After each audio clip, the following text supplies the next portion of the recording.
No data.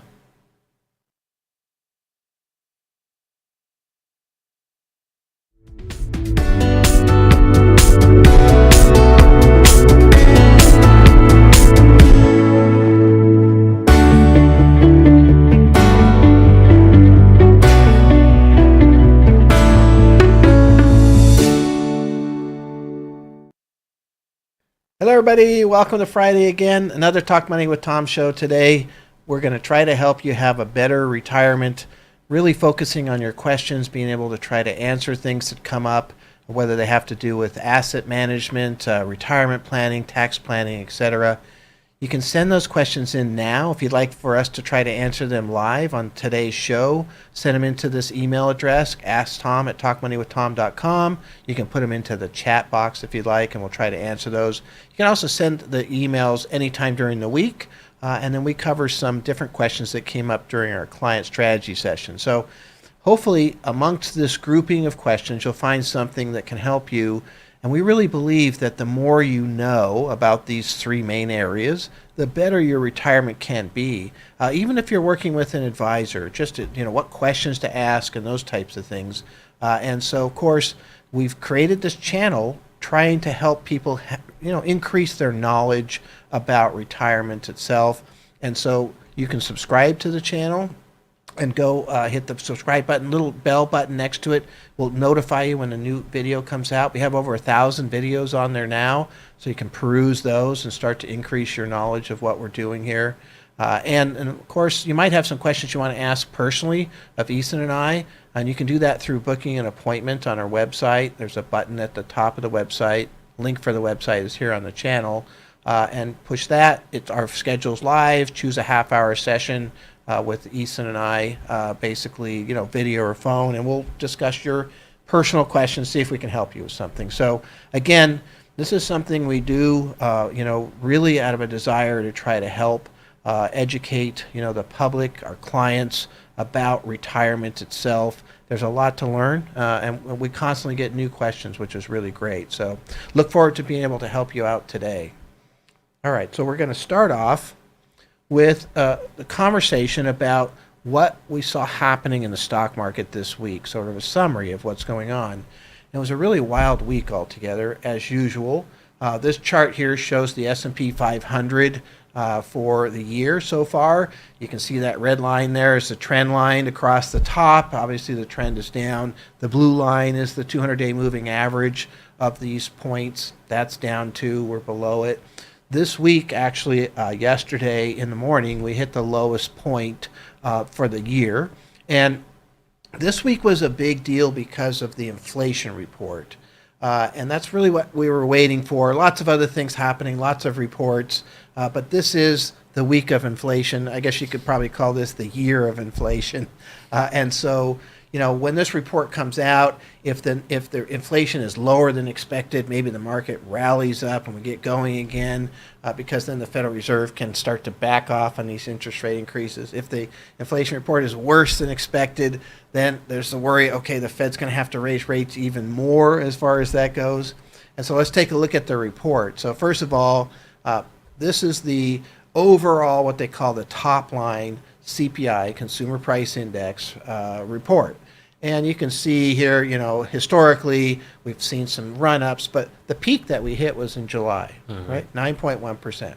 So the number that came out this week was 8.2%. So that's good compared to 9.1. But unfortunately, the expectation was 8.1, and we actually came out slightly higher than that. So that's kind of makes a problem for the market, at least in the short term. But the really big issue here is how slow it's coming down, right? And so it's not coming down fast enough. The Federal Reserve theoretically look at that and start to push on it and what have you. But to really understand inflation and understand how the Federal Reserve is going to react to things, you kind of have to take a look at some other pieces. One is what's called core inflation. So I'll show you that here. And so core inflation is where they take the overall top line inflation, they take out food and energy, and they look at everything else. And so you can see here, we've actually had 2 months in a row of increase, and we're up to 6.7% here, which is a 40-year high on core inflation. And unfortunately, we were coming down. If you look back, kind of peaked out in March there, we were coming down 5 months in a row. That was looking good. We were starting to go in the right direction. Even had a little rally this summer, I think, partly around that. And now we're going the opposite direction. And inflation's actually going up on the core inflation. This is what the stock market looks at and says, uh-oh. You know, the Federal Reserve is going to end up raising rates even more than expected. And so now the overall market bets on what the Federal Reserve is going to do has moved up. And so we've seen a situation where, you know, 3/4 point increase is expected November 2nd. That one's been out there for a while. But now the December meeting, which is in the middle of December, is now expected to go from maybe 0.5%. Now maybe that's 3/4. And then the end of the January meeting is now at 0.5%. So if you think about that, that's 2% more than we have right now. We're at that 3.25 range. So that brings us up to that 5.25 range. That's higher than the Federal Reserve projected at their last meeting, and that made the stock market go down. So what happened, though, if you look at what was going on, yesterday was really crazy. So all these bad numbers come out. The stock market is kind of falling down 2.5%, kind of what you'd expect, right? Okay, the market's going to have to readjust to the Federal Reserve being more aggressive, not less. There's no pivot in these numbers, right? And so all of a sudden the market turns around and it really ripped. I mean, when you look at it on a minute-by-minute basis, it was incredible how much it was going up. And we ended up 2.6%. So there's this 5% plus range from high to low in there. And, why? Why did that happen? Why did it go up? Well, when you look at what happens, we've had 6 of these big reversals in this year so far. The last time we had that many reversals was 2008. Okay, so why is that? It's because during these big downturns, the number of people out there and investors out there that are shorting the market, meaning they think it's going to go down. It could be an individual stock, the whole market, whatever it is, grows, right? Because everybody starts to see the same things and they all get on the same side of the table. And so when you short a position, you're basically borrowing that position from some institution and you're selling it in the market, hope it goes lower so you can buy it back. But when it starts to go higher, you kind of panic and you start to buy it back, which of course makes it go up even more. But this seems like the catalyst for the bottom in this particular case was actually a big group of puts. And so you would buy a put option because you think the stock market's going to go down, and put options go up when the market goes down.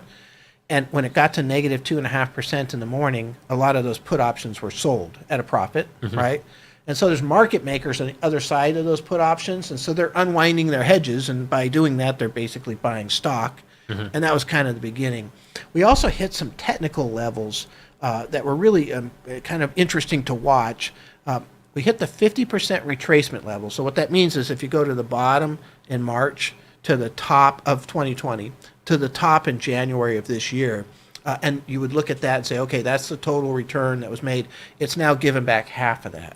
And so a lot of people pay attention to that, and there's probably a lot of buys right at that 50% place because it got right there and then whoop, took off to the upside.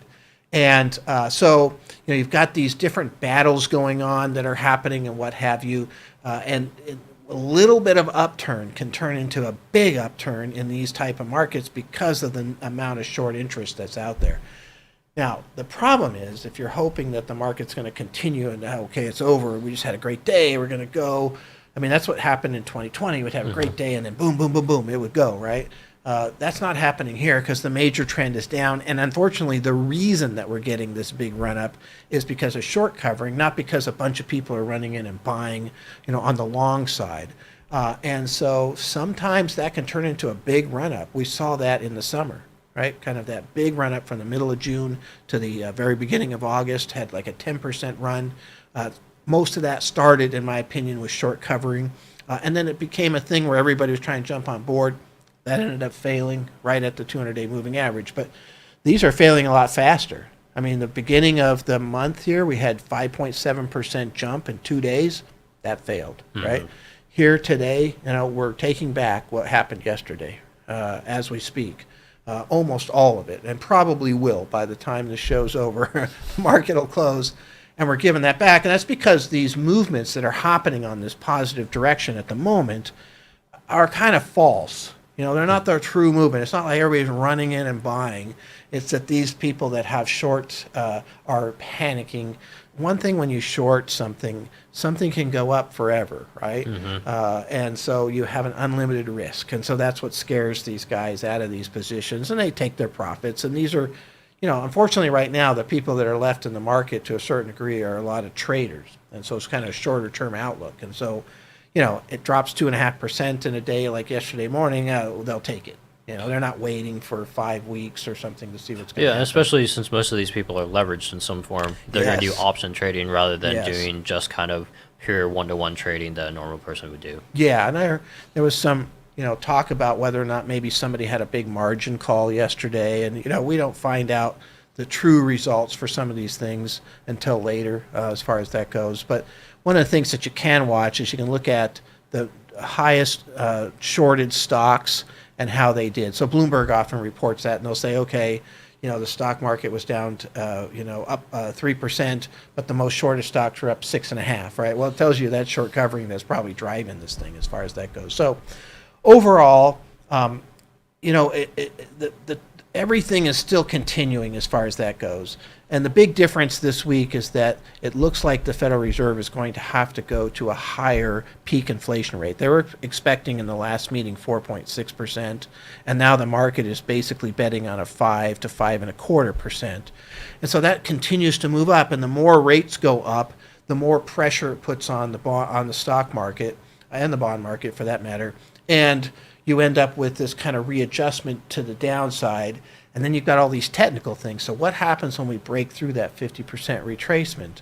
There isn't a lot of holdup in between that and kind of the next level of retracement, which is seen at 61.8%. You could drop another 200 or 300 points, maybe 10% pretty quickly on the S&P 500. So that's why right now we have kind of that T-bill holdings, ultra short-term bonds for the majority of our portfolio.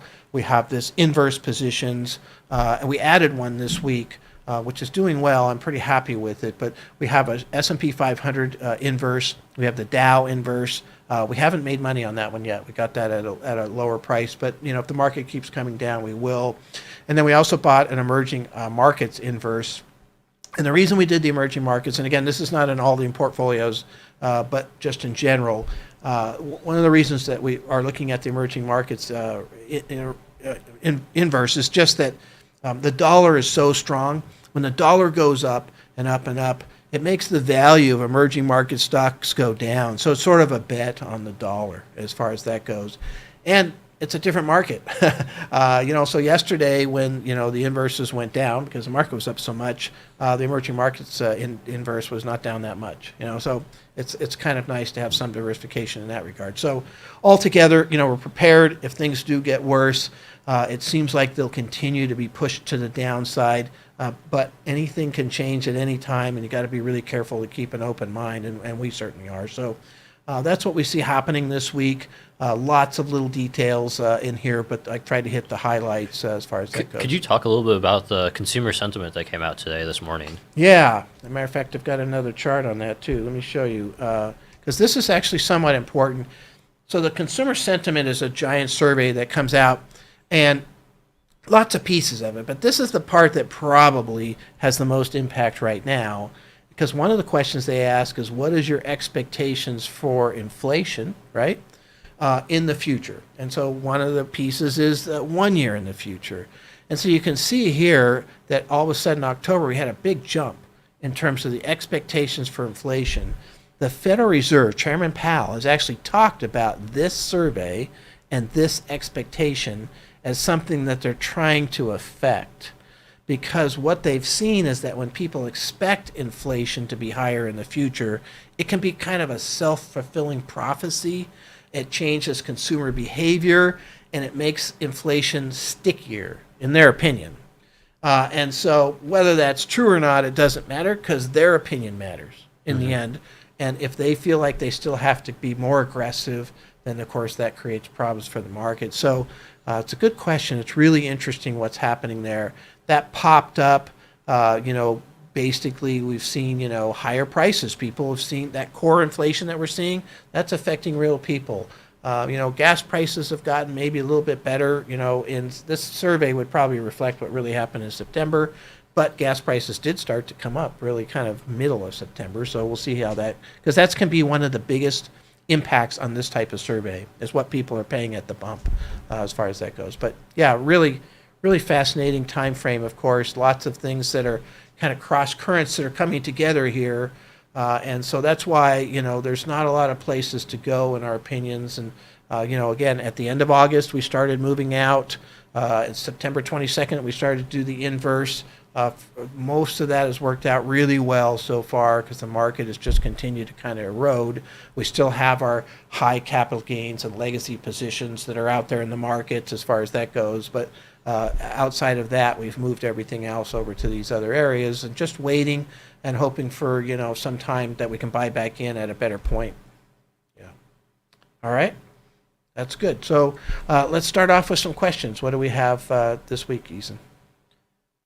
Why are you using emerging market short interest over something like the NASDAQ 100? Because that's down a lot more than like an S&P 500 for the year. Yeah, a couple things. I mean, I plot out paths, right? Mm-hmm. That's kind of what I look at. So what are the different paths that are possible in the market? And then for those paths, what would I do? And I create portfolios for most of those paths.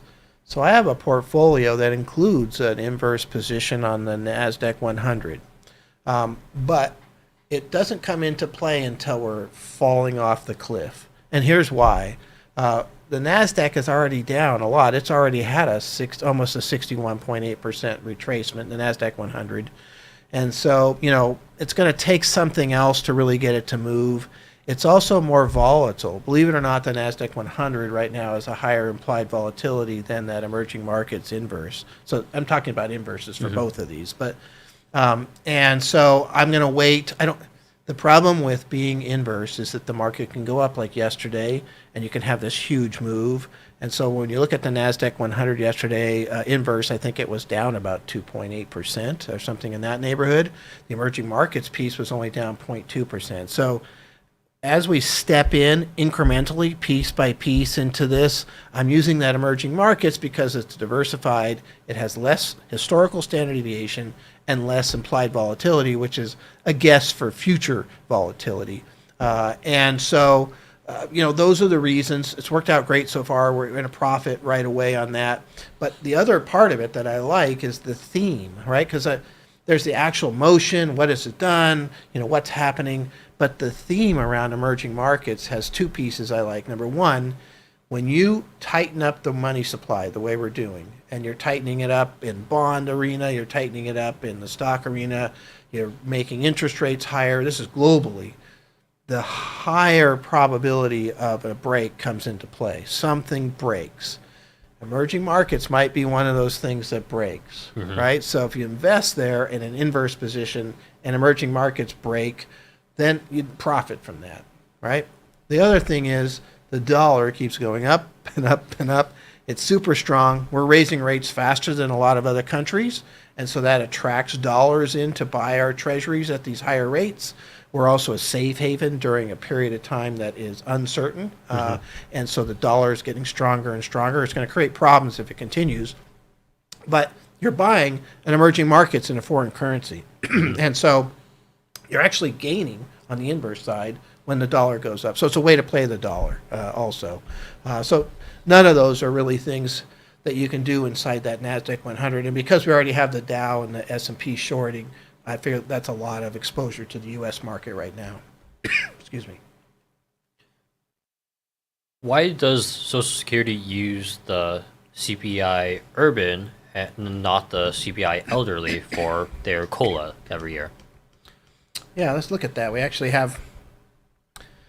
Why don't you explain what that means? I mean, so, for example, what is...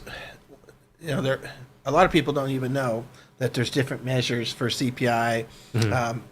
It's super important right now because they just announced that we're going to increase Social Security by 8.7%, right? And, where does that come from? How do they figure that out? Where, what have you? and they actually have a special basket of goods, right, for the elderly, and they've adjusted it based on things that might have a higher impact on them as far as that goes. And we actually have a chart of that here. So the W comes from wage earners. You'd think they'd use you, but they use wage earners essentially. Versus elderly and not being retired, right? Yeah. And so the big differences you really see are, the elderly have a higher cost of, or they weigh more heavily to housing and medical. Yeah. And then for wage earners, it's more on transportation, food, and then you have some sort of education and communication that's a little slightly higher too. Yeah, so they've basically tried to say, okay, if you're in this particular group, you're more impacted by these things than this other group that's more impacted. So, I mean, like transportation, for example, when you're in your 20s, 30s, 40s, or whatever, you're probably driving to work. There's a lot more transportation costs than once you're retired. You look at medical costs, right? As we get older, that goes up. And so they're trying to make it so that your personal situation, in theory, is being accounted for, and they're increasing inflation based, you're increasing Social Security based on that inflation instead of somebody else's. I mean, if a 20-year-old is having a high inflation in one area, that doesn't really matter to a retiree per se if they're not having that same thing. Yeah. And so that, that's the object. And, we have another chart here too, which kind of shows the history of E, which is elderly / retired, and W, wage earner / urban. And you can see here, it is different over time, as far as that goes. There's been some controversy about this too, right? Yeah. On average, the elderly CPI has increased 0.2% more than the wage earners. But there's some years where wage earners are better. And so as a legislator, are you going to take kind of like an experimental index and use that as your basis? Or would you use kind of like something tried and true that's been used since the beginning, essentially? Yeah. Especially like in a year like 2021 and probably 2022 is where the wage earners have a higher CPI. Yeah, and I think it's really interesting. I mean, we're really focused on the CPI, right? That's the number. It just came out on Thursday. But they do, they actually have a different measure for Social Security. Again, a lot of people don't realize that, and I think that's important information. Of course, the Federal Reserve is actually looking at PCE, personal consumption expenditure, as their number one measure of inflation. So there's all these different pieces out there, but it's a good question. It's kind of fascinating to see how that plays out. And it's always, they're tinkering with these things on a pretty regular basis. We'll see what happens going forward. Yeah, and the problem with these numbers is they're never ever going to accurately represent the individual situation. They're going to try and approximate and average it out. But depending on where you live, your CPI could be totally different, what you actually experience versus the numbers you see. Yeah, I mean, you're getting an 8.7% increase on your Social Security, which is awesome, actually. That's a really good number. It's historic. But if you look at the CPI number that just came out on Thursday, this September that just happened versus last September, the cost of grocery store purchases went up 13%. And so, is that a big portion of your budget or not, right? Depends on what you do. And so, are you keeping up with inflation at 8.7 if a majority of your money is going to the grocery store? No. So it really kind of depends on everybody's got like personal inflation. But it is nice that it goes up. It doesn't have to. Average pensions don't go up, or at least not much. And then they do have a new thing this year with Medicare, which comes out of Social Security for most people. The Part A is going to be reduced by 3%, which is great too. So it's going to be a good year for 2023 for Social Security recipients, at least in that regards. And 8.7 is a pretty big number, so that's not bad. How does OPEC Plus production cuts affect the stock market? All right, so OPEC Plus is the encompassing group now, including Russia. Yeah, I think it's 11 OPEC members plus Right. 12 non-members or something like that. Exactly. And so, the old OPEC is now OPEC Plus. It's kind of like Hulu Plus or whatever. They keep adding pluses to things. Anyway, they have announced, of course, that they're going to be cutting back the production of oil by 2 million barrels a day.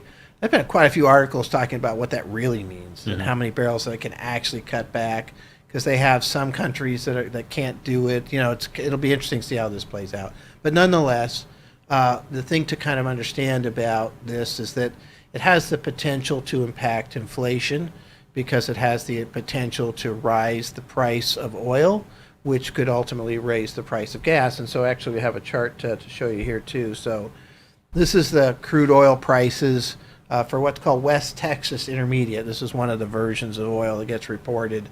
And you can see, over the years here, it's been climbing and climbing. And then we've had quite a nice drop for a while here. And now we're coming back up right now, really upon the announcement of that. Although if you look really closely, there's a little tick downward, like even today it was down some. Yeah. And so this is a really important area. So OPEC cuts back, but the price of oil can still go down because the demand can go down. So with everybody tightening up everything, get global slowing, and we need less oil. And the big issue really is China locking down for these COVID situations. They're a huge producer of goods, and that means big user of oil on the open market too. So, if they slow down, then you start to see oil coming down. So there's no guarantee that the cuts that they're making are going to be inflationary, but it could just be the beginning of their cuts. And so, this is one of the things that happened in the 70s, was that you ended up with this very tight oil market, and gas prices went up tremendously, and it created this overall inflationary environment. Unfortunately, so many things are exposed to the price of gas, and so, because everything, even that grocery store, that you pay more at now, their delivery cost to get the goods there is going up because of gas price. So this is a chart of gas prices, and again, you can see that we had a really nice drop going, and then it bounced a little bit again just recently. So that could impact the October CPI number, at least the headline inflation number that includes, energy and food. So, we'll see how this plays out. But that's how this affects the stock market, because if it affects inflation and it affects the way the Federal Reserve has to talk about rates and actually raise rates, then the stock market reacts negatively to that. So OPEC increasing, decreasing production possibly increases the price of oil, possibly increases the price of gas. That ends up in the inflation reports. Federal Reserve gets more aggressive, trying to drive down demand by raising rates. Raising rates, being more aggressive, talking more aggressive, generally drives down the stock market, right? So that's the lineage, and that's how that all plays through. And actually, I do think, just from a pure educational standpoint, one of the things that's really, I think, fascinating and useful as an investor is to understand relationships. It's like a neural network, and you can spend your whole life trying to learn these things, and you'll never learn them all, but it's still really interesting. How do things connect? And that's basically what this question is how do these things connect? So I think it's a great question. Yeah, and the thing is, if the world economy goes into recession, OPEC's production cuts really don't matter in the end. So the overall economy still affects the price a lot. Yeah, exactly. And that's that their claim is that they are cutting back on the production of oil because of the softening that they see coming, and they want to keep the price up and protect all of these producers at this price level. And so, but unfortunately, it's also political. They're doing it at a time right before the midterms. And so there's some thought that maybe this is happening to try to increase the price of gas, to increase inflation, and affect the polls in general. And there could be a, kind of a weaponizing thought process here, because we've now seen, slowly but surely the natural gas deliveries to Europe have been coming down and down and down from Russia. And now, of course, the Nord Stream was closed, and now it's been sabotaged. So, natural gas is going to be, reduced dramatically from Russia. And now I'm starting, and this is just my own personal opinion, but we're starting to see some cutbacks in oil and that coordination. And so you wonder if they aren't going to be doing the same thing in oil that they just did with natural gas. They didn't do it right away. So there must be some reason that they can't do it right away, because it is very effective at creating havoc in the Western economies, is to get that price up. And so, that, I think that would be my bigger concern here. The 2 million is probably something we can overcome. But is this a trend that's starting, and they're going to continue to try to, pressure the West here with that price? So, and that could be a threat, right? So we'll see how this plays out.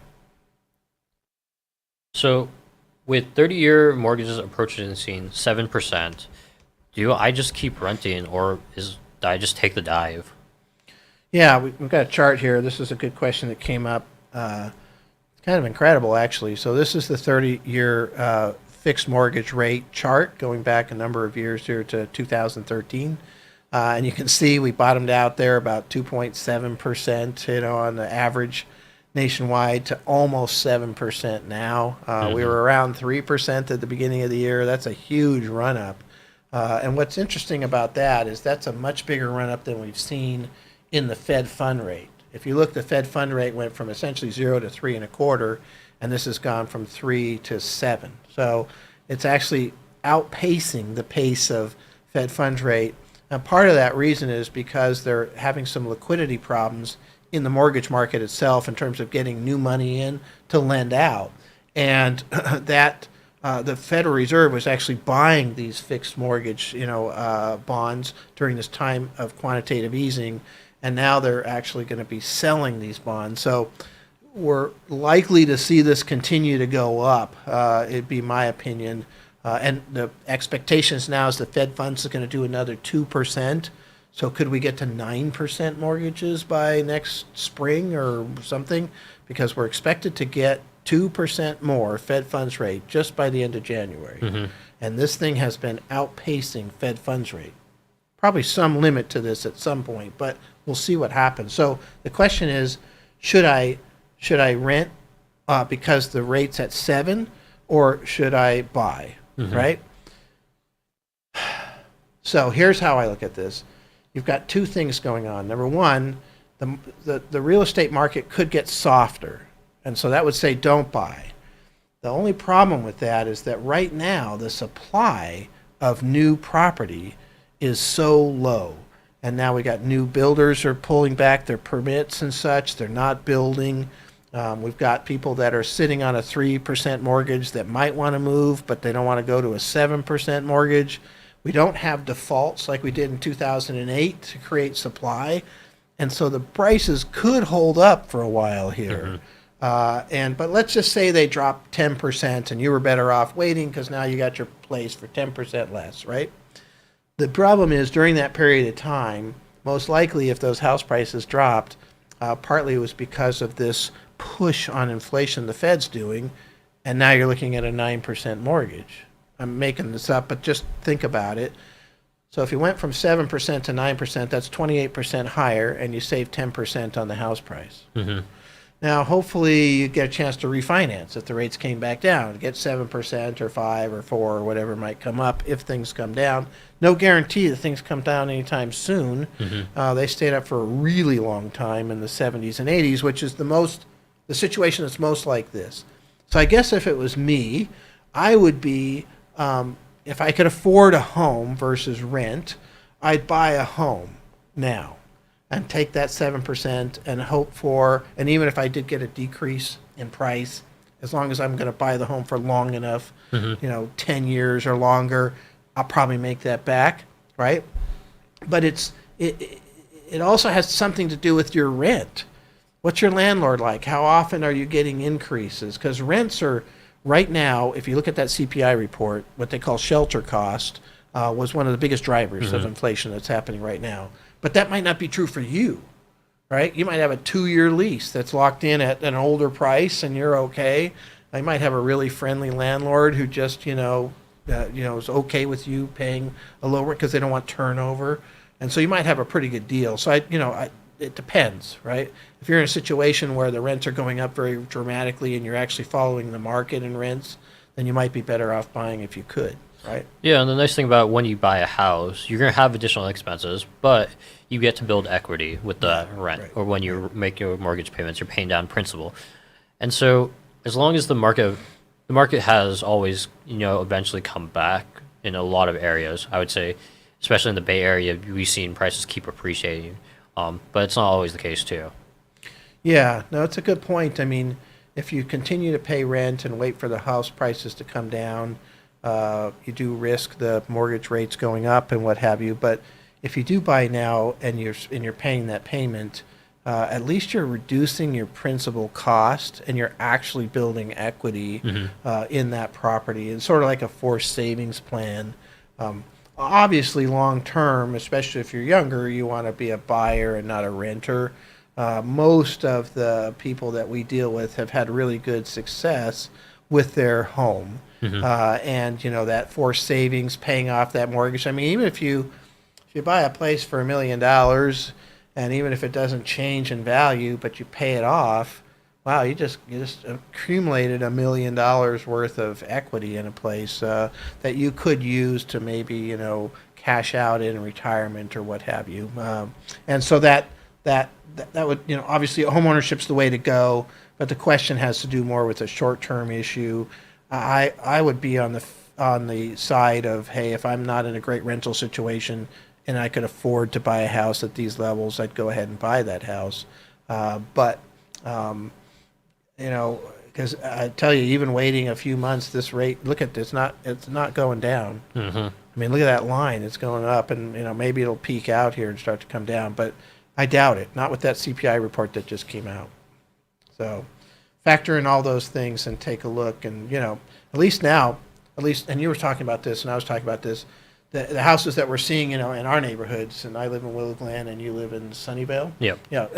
We're seeing kind of a 5-7% drop from the price to get sold, which is kind of a big deal, and it's a lot of dollars, but probably more than that overpriced anyway. I mean, let's face it, this place is crazy. So still, things are selling. It just got to come down a little bit in price to get that sale, which makes sense. So at least you're not out there buying like you used to have to buy with 50 other people making a bid sight unseen. And there's some crazy stories that we saw here, and that seems to have died down.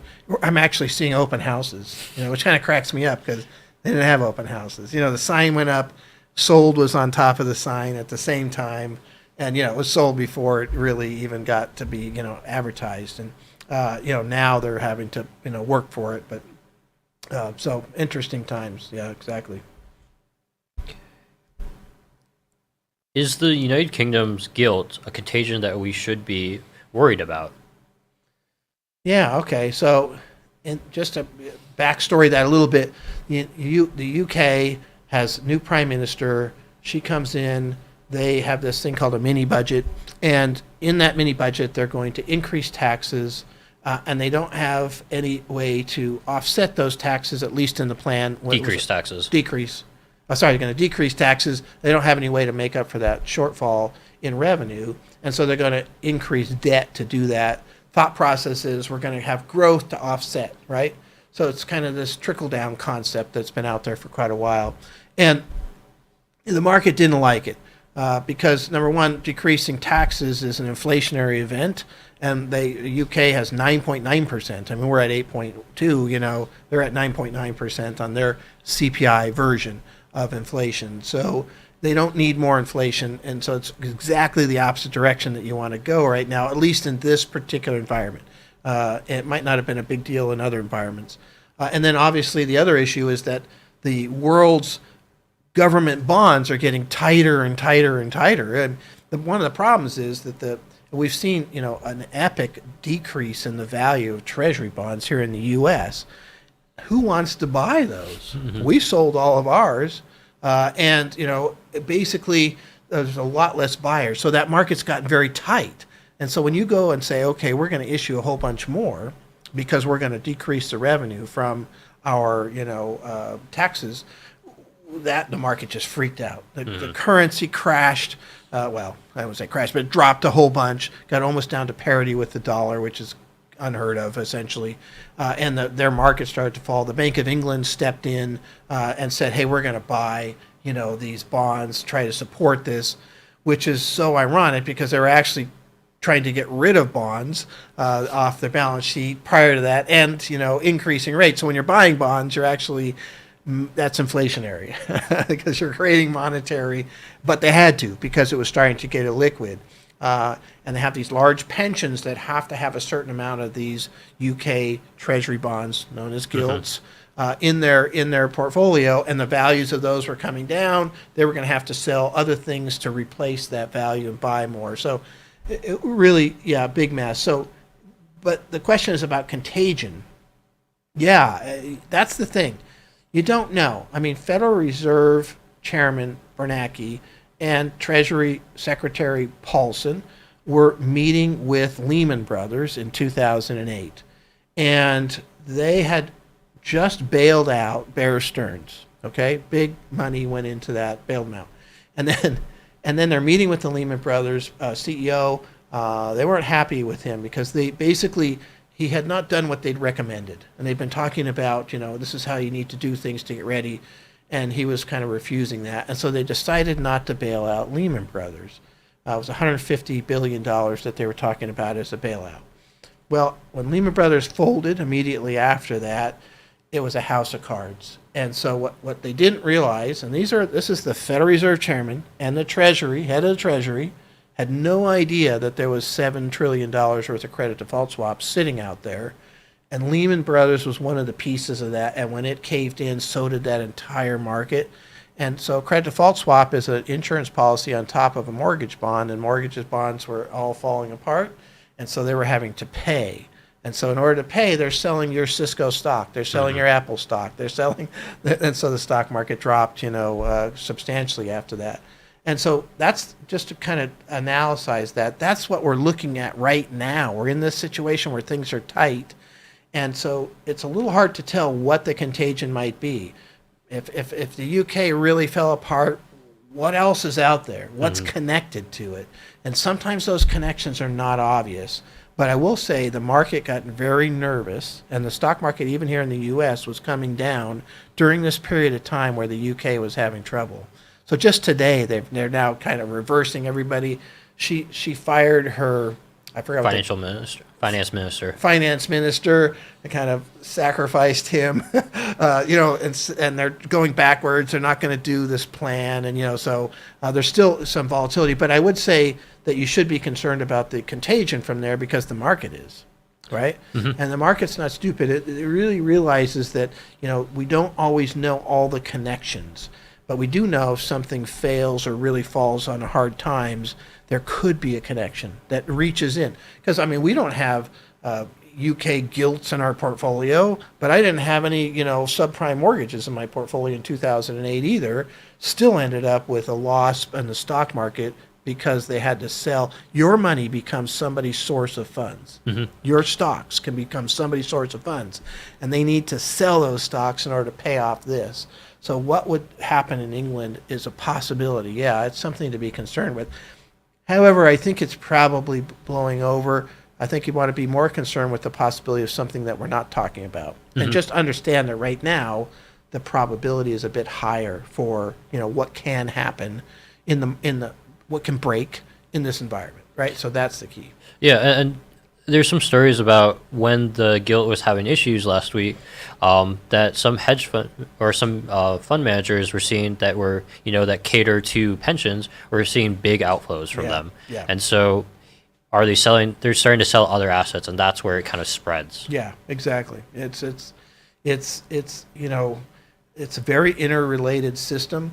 There are some pieces that, so far cryptocurrencies have dropped a lot. It doesn't seem to have brought down the whole world, but you never know what kind of connections are there. And so you look at these different areas and you wonder, what would happen. And certainly, China's the big one. And again, it's already known. We're talking about it all the time. But if that falls apart, there's obviously a lot of things linked into that. So, there are... it's probably the most stories I've been reading recently is just guesses on what might break, right, in this environment. Because this is normally what happens in this type of tight environment is that something does break. And so what is it and how much impact does it have is the question. So that UK is one that people have been talking about also. So, all right. Well, that's today's show. I want to thank everybody so much for coming and watching today. And I love the questions. Please send the questions in. Do that as soon as you'd like, anytime during the week. Give us a chance to think about them. We can make some visuals and do different things too. So ask Tom with talkmoneywithtom.com if you want to send in a question.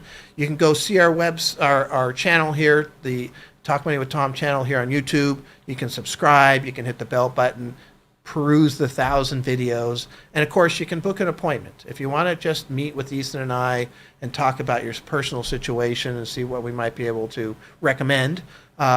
Feel free. You can go to our website, hit the book appointment button, and set up a 30-minute phone or video time with us. And appreciate very much everybody coming today. Really look forward to seeing you again next week. Thank you very much.